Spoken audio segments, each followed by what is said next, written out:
امام حسین کو روک لیا گیا، عمر بن سعد نے روک لیا۔ یکم محرم کو امام آئے، 7 محرم تا روکا گیا، 7 محرم کو پانی بند کر دیا۔ جانور پانی پیتے تھے، گھوڑے پیتے تھے، کتے پیتے تھے، لیکن مصطفیٰ کے گھرانے کو پانی پینے کی اجازت 3 دن تک پانی بند رہا۔ 9 محرم کو عمر بن سعد نے اور لوگ بلائے۔ شمر ایک بڑا سخت آدمی تھا، سنگ دل بدبخت، جس نے حضرت علی اصغر کے گلے پر تیر مارا تھا، وہ اور لشکر لے کے آیا۔ رات کو کہنے لگا امام حسین رضی اللہ تعالیٰ عنہ سے کہ بس بڑا ہو گیا، یہ 9-10 محرم کی درمیانی رات، یہاں آپ جنگ کریں گے یا آپ بیعت کریں گے، 2 ہی باتیں۔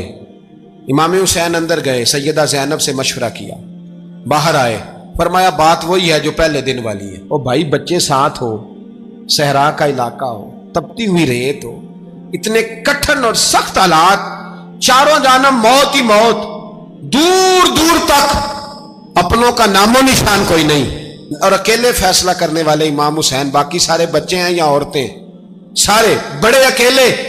امام حسین رضی اللہ تعالیٰ عنہ نے فرمایا بھائی بیعت تو میں نہیں کرتا، باقی جو تمہارا پروگرام ہے۔ شمر اور ابن سعد کہنے لگے پھر جنگ کے لیے تیار ہو جائیں۔ کیا انداز ہے امام حسین کا، فرمانے لگے کل جنگ کروں گا، مجھے پتا تو ہے جنگ کا نتیجہ کیا نکلنا ہے، 1 رات مجھے دے دو تاکہ میں کھل کے اپنے رب کی عبادت تو کر لوں۔ حسین نے جانا ہے، مجھے پتا ہے کل رزلٹ 72 اور 22,000 کا کیا 1 رات مجھے دو، میں مالک سے راز نیاز تو کروں، میں گویا اس سے پوچھوں تو صحیح کہ مالک میرے والد بھی شہید ہیں، بھائی بھی شہید ہیں، نانا کو بھی دکھوں میں دیکھا ہے، تو اب میری باری ہے، تو مالک میں حاضر ہوں، مجھے موقع تو دو، اس لیے کہ میرے نانا نے بدر میں بھی ساری رات عبادت کی تھی، صبح مجھے موقع دو۔ اور دنیا کا اصول ہے جب کوئی موقع مانگتا ہے تو دیا جاتا ہے۔ یہ دونوں کہنے لگے کوئی موقع نہیں۔ حر بن یزید پیچھے سے بولا، کہنے لگا نہیں، بدتمیزی نہ کرو، حسین کو موقع دو، تمہیں دینا پڑے گا۔ موقع دیا۔ حر بن یزید نے پھر منت کی، کہا حضور آپ مہربانی کریں مان جائیں۔ فرمایا ماننے والا کھاتا کوئی نہیں۔ فرمایا ماننے والا کھاتا، بولیے ماننے والا کھاتا، یہ بڑا مشکل کام ہے بھائی۔ ضمیر کا سودا اب تو عام ہو گیا، بازار لگتے ہیں، ریٹ لگتے ہیں، اپنی اپنی چاہتوں پہ لوگوں نے اپنے اپنے انداز سجائے ہوئے ہیں۔ کوئی آدمی بس اچھے طریقے سے نام لے لے تو بس ہم اس کے پیچھے چل جاتے ہیں۔ اب تو عام ہو گیا یہ معاملہ۔ امام حسین نے فرمایا ہو ہی نہیں سکتا، ممکن ہی نہیں ہے۔ ساری رات عبادت میں گزری، ریاضت میں گزری۔ تہجد کا وقت ہوا تو گھر والوں کو بلایا، فرمایا دیکھنا تمہاری سی کی آواز نہ باہر آئے، خبردار سی کی آواز نہ آئے۔ اور امام زین العابدین سے فرمایا تو بیمار ہے، تو جہاد نہیں کرے گا، لیکن خیال رکھنا پیچھے۔ اور بڑی قیمتی بات بتا رہا ہوں، ہماری بیویاں کسی کے گھر میت ہو جائے تو 4 دن بخار نہیں اترتا۔ امام علی مقام نے سیدہ زینب سے فرمایا تو بڑی ہے، میری بہن ہے، پیچھے سارے بچے ہیں، جوان ہیں، ان کے حوصلے تیری ذمہ داری ہیں۔ صبح جنگ کا طبل بجنے لگا، فجر کی نماز پڑھی، سورج چڑھا، 10 محرم کا دن، جمعے کا وقت، جناب سیدنا امام حسین رضی اللہ تعالیٰ عنہ نے ریت پر سجدے کیے، لمبے سجدے، لمبی نماز۔ سورۃ الشمس کی آیات دوسری رکعت میں پڑھی تو سارا کربلا گونجنے لگا۔ کیا انداز تکلم تھا امام علی مقام کا۔ نماز مکمل ہوئی تو حر بن یزید، عمر بن سعد اور شمر سے کہنے لگے واقعی حسین سے لڑو گے؟ پتہ نہیں کون ہے۔ قل لا اسألکم علیہ اجرا، تم نے نہیں پڑھا؟ الا المودۃ فی القربى، تمہاری آنکھیں بند ہیں۔ الحسن والحسین سید الشباب اہل جنہ، تمہیں نہیں پتا؟ کہنے لگا چپ کر، حکومت نظر آ رہی ہے۔ اور بن یزید کہنے لگے پھر میرا بھی فیصلہ سنو، مجھے حکومت نہیں چاہیے، مجھے جنت چاہیے۔ حکومت نہیں چاہیے۔ امام حسین کی پہلی فتح دیکھیں، حر بن یزید ایڑی لگا کے نا یزید کے لشکر سے نکل کے امام حسین کے لشکر میں شامل ہو گیا، اور پہلا شخص جس نے امام حسین کو روکا، امام حسین کے نام پر پہلا سر بھی اسی شخص نے کٹایا ہے۔ لیکن یزید کی قبر پہ لعنت بھی کوئی نہیں برساتا، اس کا محل تھا بہت بڑا، لیکن جب لوگ کربلا میں امام حسین کو سلام کرنے جاتے ہیں تو قدموں میں حر بن یزید کا مزار بھی بنا ہوا، اس کو بھی سلامی دی جاتی ہے۔ اور اب ہم اکیلا حر بن یزید نہیں کہتے، ہم کہتے ہیں حر بن یزید رضی اللہ تعالی۔ اب ہم اتنی تعظیم کرتے ہیں اس حر کی